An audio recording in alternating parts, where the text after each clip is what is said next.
Imagine the perfect video store. It would have a great selection, right? Right! Over 10,000 videos. 3 evening rentals, so no rush, no hassle. Fast checkout. 24-hour quick drop return. Open late every night. Well, the perfect video store. Welcome to Blockbuster Video. Is popping up all over the country. There's one near you. Blockbuster Video. Wow, what a difference. Alright, we're back. This is on location. We are doing the Blockbuster experience. This is from Indiana Comic Con. I decided to do a separate video to cover just the Blockbuster experience. This was put together by the people that own Blockbuster in Bend, Oregon. The last Blockbuster, you've seen videos and a documentary and all kinds of different articles about the store. So they set up a mock-up of a Blockbuster with a orientation video as a new employee, checkout. You actually buy movies, purchase different items, and had relics from different movies and props and things like that. Pretty cool experience. Got to talk to the store owner for a little bit off camera. I didn't want to record her because I knew she was busy and didn't want to fuss with it. Very nice lady. Talked to her for a little while about my experience working at Blockbuster and the stories from dealing with customers and the awkwardness of the Weinstein Company and their influence on Blockbuster in the 2000s as far as exclusivity. If people remember back in the day in the 2000s, there used to be this stuff called Dimension Extreme, where they would release direct-to-DVD videos to Blockbuster, and be different horror movies, action movies, things like that. They even had exclusive rights to certain movies, which was kind of shitty, to be honest with you. I don't get this weird nostalgia trip that this younger generation has with Blockbuster, to be honest. They only know Blockbuster because it's a brand to them. But if they only knew the true story of Blockbuster and how they treated most mom and pop video stores, it was the Walmart mentality, which is we come to your town and we put you out of business and then we take over and then that's the end of it. They also had a very deep contract with film companies. They would get better deals and rates on getting movies in stores. Back in the 80s, it cost a video store a couple $100s to get a VHS tape in their store or rent. So they were very limited on how many videos they could get per movie. If they're lucky, maybe 1 or 2. They did a deal with the film companies where they would split the profits. So they would get money up front, and then the deal would be if you give me 1,000 copies of a movie to put in my stores, you'll get 50% of the profit. So with that, they kind of killed the market for mom and pop video stores, and also they basically controlled the narrative of what things they would put in the store. So you couldn't find a lot of independent movies, a lot of hard to find horror films. They controlled everything. That's why I'm a bigger fan of independent video stores. I've worked in several video store chains over the years, from Movie Gallery, Hollywood Video, Blockbuster. I've lived it. I've seen it up close and personal. It was nice to, if you needed to find something quick, you could go in there and find it. If you wanted to go and find something obscure, you'd go to an independent mom and pop video store, and you'd find the hard to find independent films and horror films and things like that. It was a different time back then. I equate Walmart and Blockbuster as the same bedfellow when it comes to how they would come to a town. If younger people maybe took the time and looked at that and took the time to educate themselves on their hometown of what was big back then before they were born. I know in my hometown we had 6 or 7 video stores running at the same time. So you could go around and find those hard to find movies and things like that. We didn't even have a Blockbuster in our town. We got a Movie Gallery later on, and then a Hollywood Video towards the end of the video store era. But yeah, this is a cool experience I had set up. We'll talk about more of it towards the end of my thoughts on it. But yeah, hope you guys enjoy it. Alright, this is one of the things we came to see here today, Blockbuster experience. I have experience in the past, but I was an employee. That was my level of experience. It's like a Greek fucking tragedy. Yeah, it would be great if it wasn't for the fucking customers. Jesus,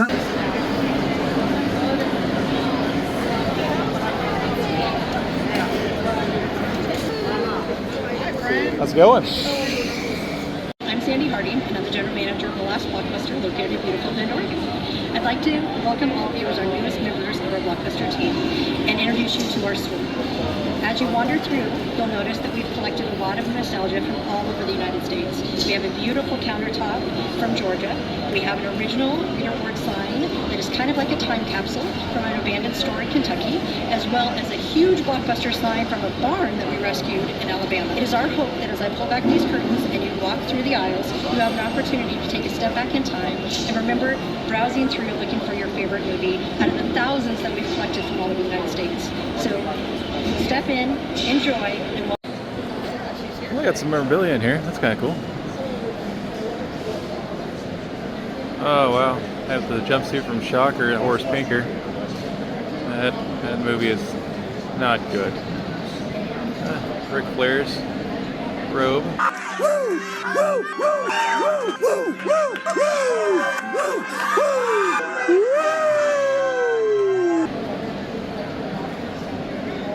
Got some Burt Reynolds stuff here. Best Little Whorehouse in Texas. Dom DeLuise stuff as well. That's pretty cool.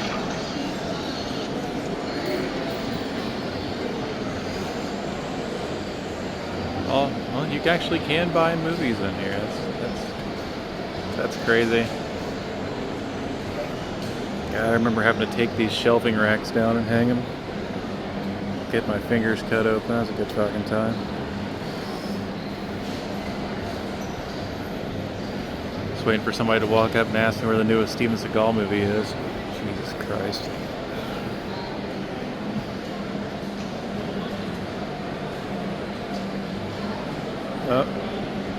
Oh, sweet Jesus. Oh no, it's coming. I already see it, it's coming. There it is. The Ode to Seagal. Yes. If you grew up in Morgan County, you would understand. You could recommend anything great, any documentary, you name it, and they'd immediately grab a Steven Seagal movie and ignore everything you just said. They never rent quality flicks. They always pick the most intellectually devoid movie on the racks. Ooh, Navy SEALs! It's like in order to join, they have to have an IQ less than their shoe size. That's great.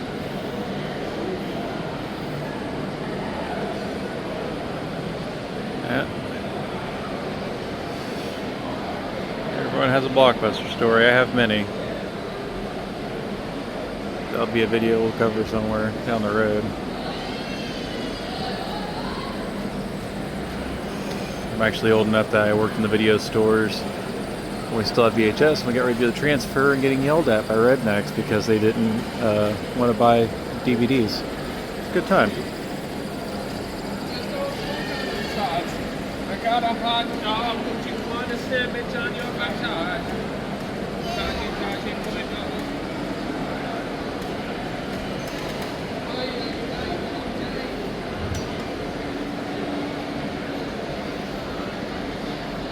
I got some video games over here. It's kind of cool. Demo. Oh, an old Guitar Hero demo station. Oh, sweet Jesus.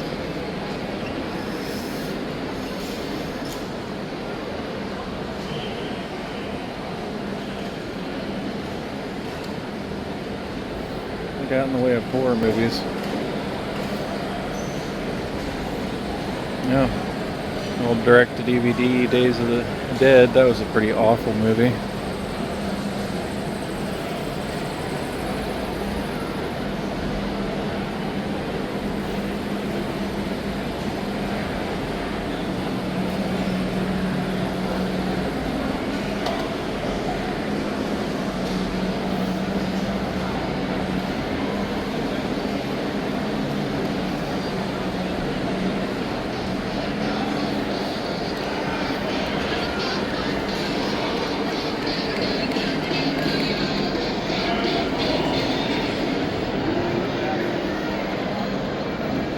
I remember those computer monitors weighing a metric ton. I hated them.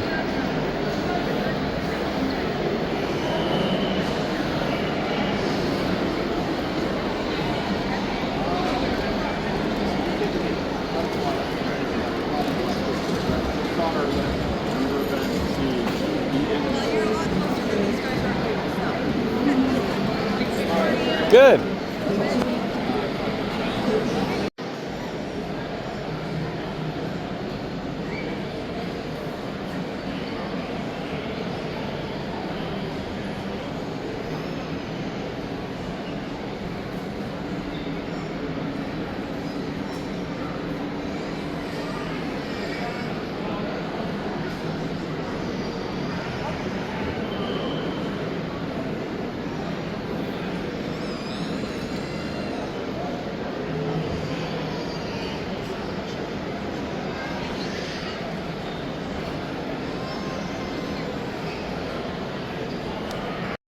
So that was the end of the video. That was the Blockbuster experience at Indiana Comic Con. I know they are touring with that. If you check social media through the last Blockbuster store and things like that, they are going around setting up state fairs, comic conventions, things like that.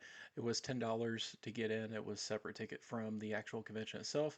I'm assuming that money goes towards the people going out and setting up the whatnot. But I mean, it was fine. $10, not that big of a deal comparatively with everything else you're spending to get into Indiana Comic Con. But it was a cool experience. Definitely brought back some memories of some cool stuff and not so cool stuff. That you could buy all the movies in there, $5 I think was the average. I'm guessing they're getting it donations. I'm not sure how they were getting those movies and selling them. I'm not really entirely positive. They had a pretty wide selection of stuff from DVDs, Blu-rays, VHS tapes, had a small bit of video game stuff. Um, but yeah, it was pretty cool. Like I said, the lady who owns it was a very nice lady. Talked to me for a little bit. They were obviously busy, and we shared the stories that we had. Um, but definitely, this is something. Whoever's watching this, young or old, take the time to do some homework about your small town, especially when it comes to video stores. And before you go out and buy a Blockbuster T-shirt from Target or Walmart and try to do the nostalgia thing or the vintage thing of it's cool because it's old, because you'll find out real quick that that may not always be the case. If you watch some interviews, I definitely suggest a documentary series called In Search of Darkness. And pull up interviews with Lloyd Kaufman, owns Troma Entertainment, and look up his thoughts on Blockbuster. And he is very open and honest about what they did to the industry as far as independent film companies and getting movies on shelves and how they did that.